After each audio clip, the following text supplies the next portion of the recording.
সম্মানিত দিনী ভাই বোন, বড় পাপ,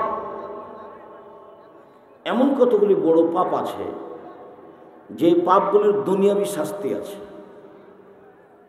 আর এমন কতগুলি বড় পাপ আছে যার দুনিয়াবী শাস্তি নেই। তার একটা হচ্ছে নেশাদার দ্রব্য পান করা। কেউ যদি নেশাদার দ্রব্য পান করে তাহলে তাকে দুনিয়াতেই ৮০ লাঠি পিটাতে হবে, পরকালে তার জাহান্নামও হতে পারে, জান্নাতও হতে পারে। এর চেয়ে বড় পাপ আছে, এর চেয়ে বড় পাপ বাপ মাকে গালি দেওয়া, বাপ মায়ের অবাধ্য চলা, কিন্তু তার দুনিয়াবী কোনো শাস্তি নেই।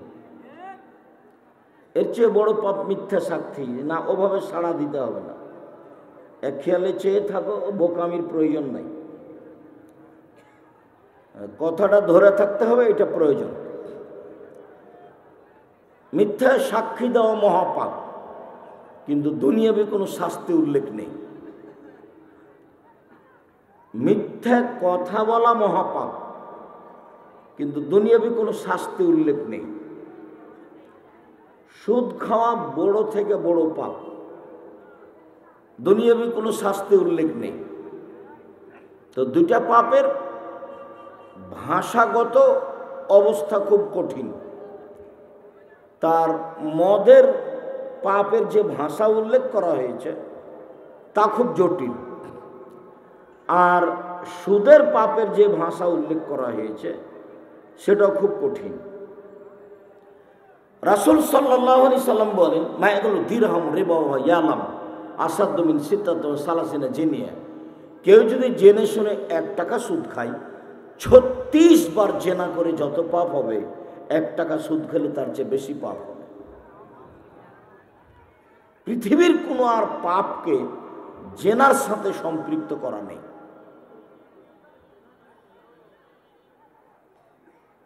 আবার সুদ খেলে দুনিয়াবী কোনো শাস্তি উল্লেখ নেই।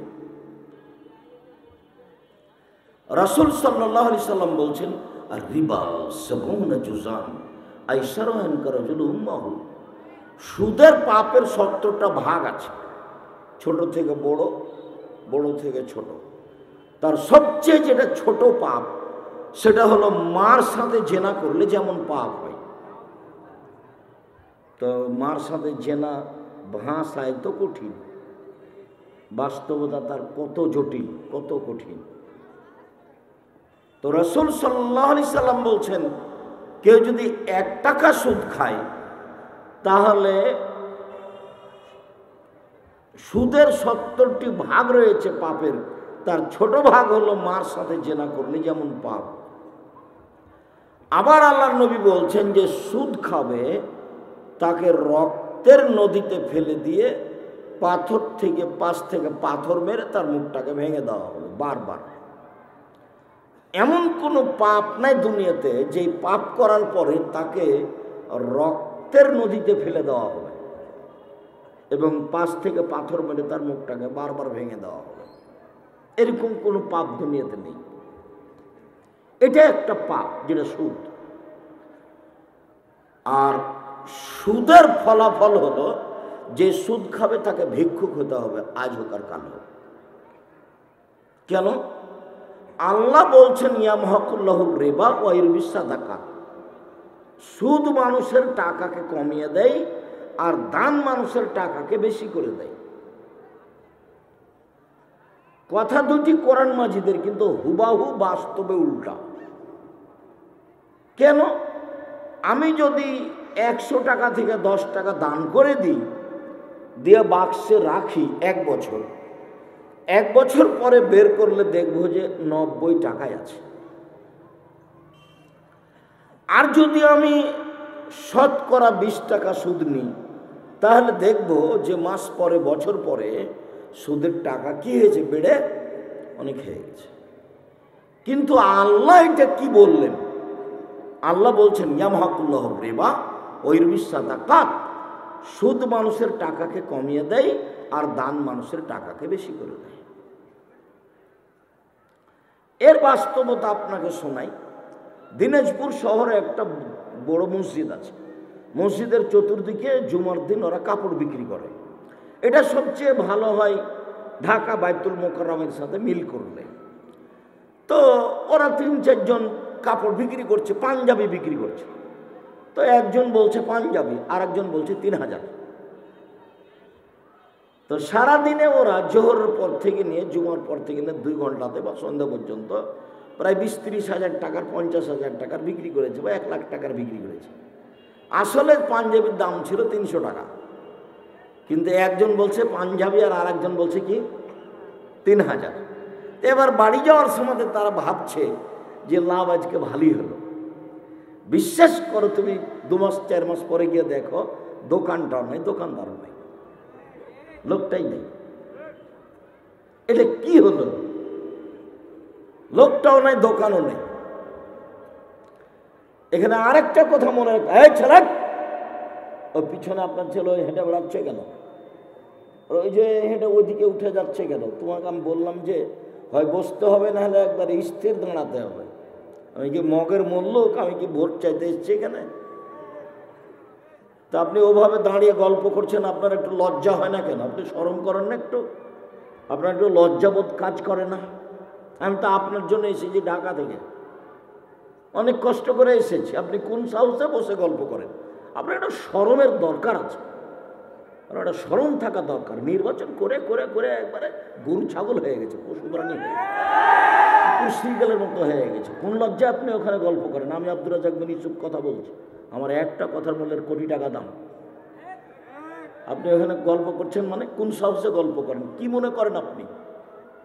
কি এমন আপনার ভিত্তি আছে? এলাকায় থাকলে আপনাকে চুপ করে থাকতে হবে, না চলে যেতে হবে? আপনার মতো লোকের আমি 5 পয়সা দাম দিই না। আপনাকে আমি সম্মান করতে চাই, এ কথাই ঠিক। মুখ বন্ধ করে একবারে ভদ্রতা বজায় রেখে হয় বসে থাকবেন, না হলে দাঁড়িয়ে থাকবেন। আমি অল্প সময়ের মধ্যে কথা শেষ করব। আমি আপনার কিছু না কিছু উপকার করবই করব ইনশাল্লাহ।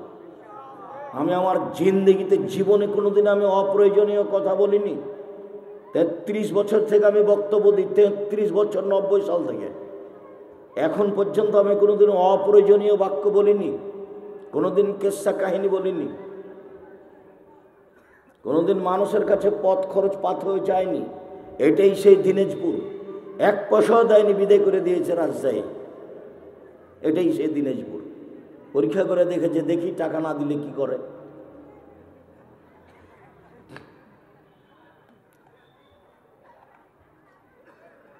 এসেছেন, আমি আপনাকে ভালোবাসি। আমি আব্দুর রাজ্জাক বিন ইউসুফ জাতির যদি রাস্তাঘাট করে দিতে না পারি, জাতির যদি স্কুল কলেজ করে দিতে না পারি, জাতিকে চূড়ান্ত সঠিক ধর্ম দিতে পারবো ইনশাআল্লাহ। ধর্মের ব্যাপারে জাতিকে ফাঁকি দিয়ে পরকাল হারাতে রাজি নই।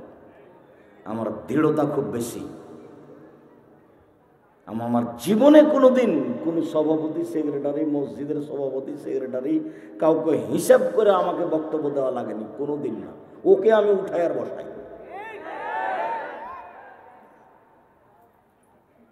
এইরকম আমাকে কোনোদিন আল্লাহ পিছে রাখেননি। আমার মনে বড় সাধ, আমি এই দেশের মাটিতে উন্নত মানের প্রতিষ্ঠান গড়বই গড়ব ইনশাআল্লাহ। যেখানে ছেলে মেয়ে বাংলা, ইংরেজি, আরবি উন্নত মানের শিক্ষা অর্জন করে জাতির অন্যায়ের বিরুদ্ধে লড়বে, মুখে কলমে মিডিয়ায় লড়বে ইনশাআল্লাহ, সেটাই জামিয়া সালাফিয়া। এই জামিয়া সালাফিয়া প্রায় 5000 ছেলে মেয়ে পড়াশোনা করে। 300 জন শিক্ষক শিক্ষিকা রয়েছেন দেশ বিদেশের, যাদের প্রতি মাসে বেতন লাগে 32 লক্ষ মাসে। প্রত্যেক দিন বিকালে নিম্নে 50,000 থেকে নিয়ে লাখ টাকা বিল আছে, লেবার মিস্ত্রি বিল প্রতিদিন। যেটা আপনার বাড়ির পাশে সেটা প্রায় 18 থেকে 20 বিঘা জমির উপরে আছে, যেটা তেঘরা বিরল দিনাজপুর। আর যেটা জামিয়া সালাফের রূপগঞ্জ নারায়ণগঞ্জ সেটা 51 বিঘা জমির উপরে আছে। আর যেটা রাজশাহী সেটা প্রায় 30 বিঘা জমির উপরে আছে। রাজশাহীতে একটা মসজিদ তৈরি হয়েছে যার 90% জমির উপরে, যার একতলাতে 3000 মানুষ সালাত আদায় করতে পারে। রাজশাহীতে একটা একাডেমিক ভবন আছে শুধু ক্লাসের জন্য, যেখানে প্রায় 3000 ছাত্র একসাথে ক্লাস করতে পারে। রূপগঞ্জ নারায়ণগঞ্জ একটা মসজিদ তৈরি হচ্ছে, 200 শতক জমি, প্রায় 6 বিঘা জমির উপরে, যার একতলাতে 10,000 মানুষ সালাত আদায় করতে পারবে। এটাই সেই জামিয়া সালাফিয়া। জামিয়া সালাফিয়ার একটা বড় শাখা আছে আর দাওয়ায়ে আল্লাহ। তাদের দাবি তারা সারা বাংলাদেশ জুড়ে উন্নত মানের শিক্ষা কার্যক্রম নিয়ে মক্তব পরিচালনা করবে ইনশাআল্লাহ। যার কায়দাটা বারবার দেখাচ্ছিল, যেটা সব সিলেবাস নতুন, কি সিলেবাসে আমরা মক্তব পরিচালনা করব তার কাজ প্রায় শেষ হয়েছে। বই পুস্তক কি থাকবে তার কাজ শেষ হয়েছে। আমরা কিভাবে শিক্ষক ট্রেনিং দিয়ে মক্তব চালাবো তার কাজ শেষ হয়েছে। জামিয়া সালাফিয়ার একটা পত্রিকা আছে, আল ইতেসাম পত্রিকা, 50টা প্রশ্ন উত্তর দেওয়া হয়। 12 জন মুফতি আছেন দেশ বিদেশের, বড় বড় মুফতি। আপনি অন্য কোনো প্রতিষ্ঠানে আপাতত এখন হিসাবই করতে পারবেন না। ওদের বেতনই মাসে লাখ টাকা লাগে, ওদের থাকা ভিন্ন, খাওয়া ভিন্ন, ওরা বিদেশি শিক্ষক। জামিয়া সালাফি একটা পত্রিকা আছে কিশলয়। জামিয়া সালাফি একটা আরবি পত্রিকা বের হচ্ছে ব্যতিক্রম কওমি মাদ্রাসা থেকে, পত্রিকার নাম আল মাজাল্লাতুস সালাফিয়া, আরবি পত্রিকা। জামিয়া সালাফিয়া দিন প্রচারের একটা ব্যবস্থা আছে, অনলাইন আল ইতেসাম টিভি। জামিয়া সালাফিয়া ডাঙ্গিপাড়াতে যদি বড় মসজিদে ঢোকেন তাহলে হাতের বাম দিক থেকে না শেষ পর্যন্ত দেখবেন খালি বড় বড় সাইন বলে দেওয়ালিকা লেখা আছে, আরবি ভাষায়, ইংরেজি ভাষায়, বাংলা ভাষায়। আপনি অবাক হয়ে যাবেন খালি দেখলে। ওরা 3য় শ্রেণীর ছাত্র, 4র্থ শ্রেণীর ছাত্র, দেওয়াল ভর্তি করে লিখে রেখেছে। এর নাম জামিয়া সালাফি। আমার মনে বড় সাধ, এই দেশের মাটিতে উন্নত মানের প্রতিষ্ঠান গড়বই ইনশাআল্লাহ, যেখানে ছেলে মেয়ে বাংলা, ইংরেজি, আরবি উন্নত মানের শিক্ষা অর্জন করে জাতির অন্যায়ের বিরুদ্ধে লড়বে মুখে কলমে মিডিয়ায়। শিরক মুক্ত প্রতিষ্ঠান জামিয়া সালাফিয়া, বিদাত মুক্ত প্রতিষ্ঠান জামিয়া সালাফিয়া, হিংসা মুক্ত প্রতিষ্ঠান জামিয়া সালাফিয়া, দল মুক্ত প্রতিষ্ঠান জামিয়া সালাফিয়া, সংগঠন মুক্ত প্রতিষ্ঠান জামিয়া সালাফিয়া, এদেশের সর্বোচ্চ সর্ববৃহৎ প্রতিষ্ঠান জামিয়া সালাফিয়া। অফিসে বসে কেউ কারো বিরুদ্ধে মুখ খুলতে পাবে না, নিষেধ আছে। এরা ওই দল করে, ওরা ওই সংগঠন করে, মুখ খোলাই নিষেধ করা তো বহু দূরের কথা। ছাত্ররা কেউ দল সংগঠন করতে পাবে না, করতে গেলে ওখানে থাকা হবে না, শিক্ষক ওখানে থাকতে পাবে না। এটাকে মুক্ত হতে হবে, খালি জেন, কেউ কারো বিরুদ্ধে কথা বলতে পাবে না। এটাই সেই জামিয়া সালাফিয়া। সেখানে কোনো দল সংগঠনের কথা চলে না। একমাত্র আল্লাহকে সন্তুষ্ট করার জন্য কোরআন হাদিস শিখতে হবে, উন্নত মানের সিলেবাসে, উন্নত মানের শিক্ষক শিক্ষিকার মাধ্যমে। সব জায়গাতেই পাশাপাশি ছেলেদের মেয়েদের আছে। সম্মানিত দিনী ভাই বোন, আমার মনে বড় সাধ, যেভাবে জাতির সামনে কথা বলছি সেভাবে মিডিয়া আছে, সেভাবে কলম আছে, সেভাবে প্রতিষ্ঠান আছে। কলমেও জাতিকে ফাঁকি দিন, সবসময় সাথে কলম থাকে, তার কলমের একটা এটা। সম্মানিত দিনী ভাই বোন, বলছিলাম আরেকটা কথা এসে ঢুকেছিল। আল্লাহ রাসূল বলছেন ওয়া ইয়াকা ওয়াল মাসিয়াতা, সুদের কারণে কথাটা এসেছে। পৃথিবীর মানুষ, তোমরা পাপ থেকে বেঁচে থাকো, পাপ থেকে বেঁচে থাকো। ফাইনাবিল মাসিয়াতা হাল্লা সাকাতুল্লাহ, হ্যাঁ, পাপ করলে আল্লাহর অসন্তুষ্টি নেমে আসে। ব্যবসা মার খাবে, ব্যবসার লাভ হবে না, চাকরি নষ্ট হয়ে যাবে, ছেলে মেয়ে বিপদে পড়ে যাবে, মামলা মোকদ্দমা হয়ে যাবে, দুর্ঘটনা নেমে আসবে, টাকা পয়সা হারিয়ে যাবে, জমি জায়গাতে ফসল নষ্ট হবে, সর্ব ধরনের সমস্যা নেমে আসবে পাপ করলে। গাভীটার দাম ছিল 1.5 লক্ষ টাকা, বাচ্চা হবে, গাভীটা মারা গেল। চতুর্দিক থেকে সমস্যা নেমে আসবে পাপ করলে। সুদ তার একটা, সুদ আপনাকে ভিক্ষুক করেই ছাড়বে। হয় আপনি ভিক্ষা করবেন, না হলে আপনার ছেলে করবে, আর না হলে চাঁপাই নবগঞ্জের ভাষাতে আপনার পোতা করবে। বেশি দেরি হবে না, ভিক্ষুক হতেই হবে। কারণ এটা তো আর আমরা বলিনি, ওটা আল্লাহ বলছেন। আল্লাহ বলছেন যে সুদ মানুষের টাকাকে কমিয়ে দেয় আর দান মানুষের টাকাকে বেশি করে। কিভাবে টাকা কমবে তা আমাকে আর আপনাকে বলা লাগবে না, উপরওয়ালা জানে, উপরওয়ালা জানে। আল্লাহ বলছেন যে ও ভিক্ষুক হবে, তা কিভাবে হবে ওই জানে। সুদ খেলে ভিক্ষুক হতেই হবে। কান ধরা একটা স্বাভাবিক কথা, সেজন্য বলছি কান ধরতে, তাছাড়া কান ধরতে হবে না। কান ধরে বলতে হবে যে আজ থেকে ওয়াদা করছি এই মর্মে যে যত সুদের লেনদেন আছে সব বন্ধ করলাম। স্ত্রীকে বলে দেবো কিস্তি দিতে হবে না, কিস্তি বাতিল। মানুষের বাড়িতে কাজ করে খাবো, প্রয়োজনে ভিক্ষা করে খাবো, কিন্তু সুদের মধ্যে নেই। আর জরুরি উপদেশ হিসাবে 4টা আছে। 1, 5 ওয়াক্ত সালাত। টাকা এখানে গুনছেন কেন? ওদিকে নিয়ে যান। এমন কি কোটি টাকা যে এখানে মানুষের সামনে গুনতে হচ্ছে? টাকাটা উঠিয়ে দিয়ে যান তো ভিতরে, ভিতরে নেই, ওদিকে গুনুন। এই ছেলে, উঠাও এখান থেকে।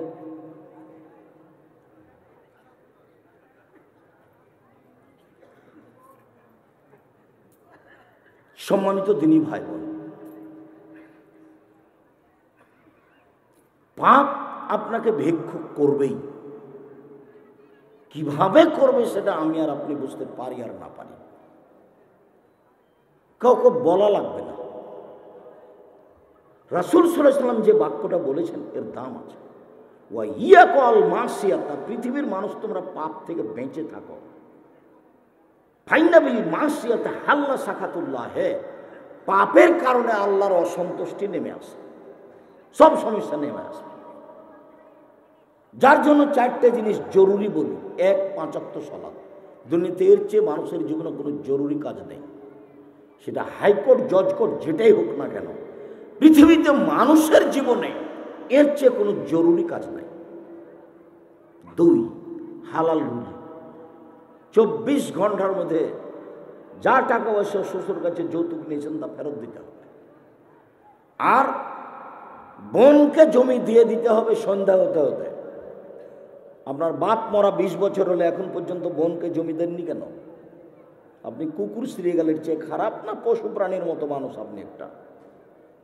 আমি আব্দুর রাজ্জাক বিন ইউসুফ আমার বাপকে কবর দিয়ে এসে আগে জমি ভাগ করেছি, তারপরে খেয়েছি। কবর দিয়ে এসে আগে জমি ভাগ করেছি। আমার বাপ সাধারণ কৃষক মানুষ ছিলেন। তারপরে আমার ছোট ভাই জমি দেখেনি, আমি একটু টুকটাক দেখেছি। মানে বোনেরাই চাষ করে, ভগ্নিপতিরা চাষ করে, ওদের আমার কাছে হিসাব নিকাশ নাই, কিন্তু আমি ভাগটা দেখিয়েছি যে এ থেকে এ হলো তোমার, এতে এটা তোমার, এটাতে আমার, এভাবে থাকলো বলা আছে। আমার মা এভাবে দেখে গেছে। কবর দিয়ে এসে আগে জমি ভাগ করার পরে আমরা খাওয়া দাওয়া করেছি। আর আপনার বাপ মারা 10 বছর হলে এখনো জমি ভাগ হয়নি কেন? কুকুর শ্রীগাল হয়ে বেঁচে থেকে লাভ নেই, মরণ একদিন হবে। বয়স ছিল একদিন দেখছিলাম 20, এখন দেখছি 40, হঠাৎ দেখছি বয়স 60, তার মানে সময় শেষ। এই তো বয়স। এই যে কি করবেন? কেন ছোটাছুটি করে বেড়াচ্ছেন? কেন নির্বাচনে দৌড়াদৌড়ি করছেন? একটা বদ মানুষের এইভাবে আপনি প্রশংসা করছেন, অমুকের চরিত্র ফুলের মতো পবিত্র। তোর চরিত্র ফুলের মতো কি না এটা কে জানে? আল্লাহ। তুমি যে এভাবে চিল্লাচিল্লি করছো, তো এইটাই তো তোমার জাহান্নামে যাওয়ার জন্য যথেষ্ট। তুমি তাহাজ্জুদ পড়ো, হজ করো, যাই করো করো। 3, কোরআন তেলাওয়াত করতে হবে যে কোনো মূল্যে।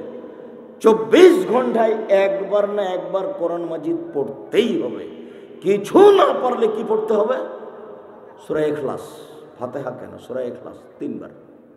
কুল হুয়াল্লাহু আহাদ, আল্লাহুস সামাদ, লাম ইয়ালিদ ওয়া লাম ইউলাদ ওয়া লাম ইয়াকুল লাহু কুফুয়ান আহাদ। 3 বার বলবে, একবার কোরআন মাজিদ পড়ার সময় নেকি হয়ে যাবে। আপনি নেকি ব্যাগ ভরে নেন না, তার কি অভাব পড়েছে? আপনি তো মুখই খোলেন না। এসার সালাত আদায় করে এসে মাথায় টুপি আছে, দোকানে বসে আছেন, ল্যাংটা মেয়ে নাচছে, ও নাকি পরেজগার মানুষ, ধর্ম পাগল হয়ে গেছে, ও নাকি পরেজগার মানুষ, বসে আছে দোকানে। 4 নম্বর, দুইজন যেখানে বসে আছে সেখানে বসতে পাবেন না, বসাই নিষেধ। ওরই নাম আড্ডা পিটা। দোকানে যাবেন, আসসালামু আলাইকুম আহমদ, ওই আমি 1 কেজি লবণ দাও তো, আর 100 মরিচ, বাজার নেওয়া হয়ে গেছে, আসসালামু আলাইকুম, গেলাম। এই পর্যন্ত সময় আপনি দোকানের সামনে থাকতে পাবেন। আপনি ঘন্টার ঘন্টা বসে আছেন, শয়তানও আপনাকে ভালো বলবে না, ভালো মানুষ তো বলবেই না। শয়তানকে যদি বলা হয় যে এ ভালো নাকি, তো না, ও তো খারাপ, ও তো বসে এখানে আড্ডা পিটে এখানে বসে থাকে। আমরা জীবনে কোনোদিন চায়ের স্টলে বসিনি, বেঁচে আছি তো আমরা, জীবনে কোনোদিন বসিনি। প্রতিষ্ঠানের ভিতরে চায়ের স্টল আছে, তা আমি যখন যাই তখন খুব চিৎকার করে ডাকে, আসেন আসেন আসেন, একটু ভিতরে বসেন, একটু চা। না, আমি ওইটা বলতে আসিনি, চা খেতে আসিনি। আমি বলছি দেখো, যা জিনিস বানাবো ভালো করে বানায়ও, ছাত্ররা অভিযোগ করলে তোমাকে চলে যেতে হবে, এইটা তোমাকে বলতে এসেছি। তুমি ব্যবসা করো, থাকো, খাও, তাতে আমার কোনো আপত্তি নেই, কিন্তু ওদের অভিযোগে গ্রহণ হবে, তুমি এটা মনে রেখো। ওরা যে অভিযোগ করবে সেটাই গ্রহণ হবে, এটাই ঠিক। কর্মচারীকে বলা আছে যে ভালো থাকো, ভালো খাও, ভালো ডিউটি করো। যদি ডিউটিতে অভিযোগ আসে তাহলে কাজ করা যাবে না। তখন আমাকে বলিও না যে আমাকে দায়িত্বে রাখলেন না, কাজে রাখলেন না। আমি এটা চাই না। কাজ নিয়েছো, থাকো, ভালো থাকো, ভালো খাও। আমি বিদেশে যখন যাই এমন কোনো জায়গাতে ঢুকিনি যেখানে বাঙালি কাজ করছে, আমি জিজ্ঞাসা করেছি তুমি কত ঘন্টা ডিউটি করো, বলে 10 ঘন্টা, 12 ঘন্টা। তার মধ্যে একজন বাঙালি ঢেঁড়স লাগাতো, ঢেঁড়স জমি ঠিক করতো, তো বলছে যে আমি থাকতে পারিনি, পালিয়ে এসেছি এই জন্য যে আমি খেতে বসেছি, 8টায় ডিউটিতে যেতে হবে, তো 8:03 বেজে গেছে। তো আসলো ম্যানেজার আরবি ভাষার, এসে আমার ভাতে থুথু দিল, আর পাছার উপরে লাথি মারলো, আর মুখে বলল যে হারাম। কি বুঝলাম আমি? মুখে হারাম বলছে, আর পাছার উপরে লাথি মারছে, আর ভাতে থুথু দিচ্ছে। ভাতে থুথু দিয়ে পাছার উপরে লাথি মেরে ওকে জানাচ্ছে যে 8:03 হয়ে গেছে, এখন তোর খাওয়া হারাম।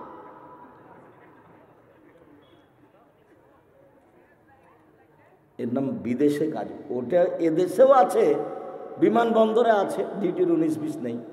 বিমানবন্দরে ঢুকলেই যারা টয়লেট পরিষ্কার করে তারা ডান্ডাটা হাতে করে দৌড়িয়ে চলে আসে আমার কাছে, যে সালাম দেয়। তা আমি বললাম যে ডান্ডাটা হাতে করে এলে কেন? তো বলছে যে হাতে না থাকলে বেতন কাটা যাবে, পরিষ্কার করা ডান্ডাটা। আর আমি রাজশাহী ডাঙ্গিপাড়া জামিয়া সালাফের একটা বাস্তব ঘটনা শোনাই। ওরা হলো মাটি কাটা লেবার, ওরা 4টা পর্যন্ত কাজ করবে।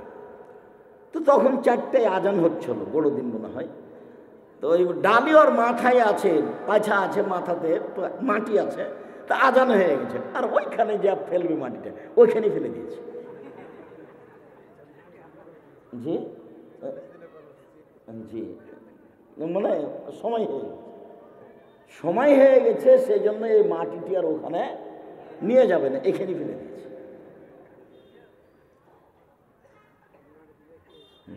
যারা রং মিস্ত্রির কাজ করে, যারা স্যানিটারি কাজ করে, ওরা নাকি 10টায় আসে। আর যারা রাজমিস্ত্রির কাজ করে ওরা 8টার নাম দিয়ে 8:30টায় থাকে। ওইদিকে আবার বিকেলে কাজ করার শুরুর নাম দিয়ে 2টা 2:30টায় শুরু করে। তার মানে রুজিটা আছে ফাঁকি দেওয়া। 4টে জরুরি কাজ: 1 5 ওয়াক্ত সালাত, 2 হালাল রুজি, 3 কোরআন তেলাওয়াত, 4 জিন্দেগিতে বসবো না যেখানে 2 জন বসে আছে। জরুরি প্রয়োজন থাকলে আসসালামু আলাইকুম, আব্বা আমাকে পাঠিয়েছে আপনাকে এই কথাটা বলার জন্য। তো আব্বা এই বলেছেন, বা আপনার সাথে আমি একটা কথা বলার জন্য এসেছি, এই কথা শেষ, আসসালামু আলাইকুম, আমি গেলাম। আড্ডা পিটা চিরদিনের জন্য হারাম। তাতে আমি একটা ছোট্ট বাক্য বলে রেখেছি যে আড্ডা পিটা মানে কারোর বদনাম হচ্ছে। বদনাম হচ্ছে খালি যদি আপনি বলেন ঠিকই বলেছিস আসলেই খারাপ। তা আপনি যে বলে দিলেন ঠিকই বলেছিস আসলেই খারাপ, এই আসলেই খারাপ ঠিকই বলেছিস এই পাপটা আপনি এক পাল্লায় দেন, আর পুরো জীবনের তাহাজ্জুদ পড়ার হজ করা পাপ এক পাল্লায়, নেকি এক পাল্লায় দেন। এটা ভারী হবে। কেন? এটা বদনাম। এটা কি বদনাম? ওরা চলমান চেয়ারম্যানের বদনাম করছিল।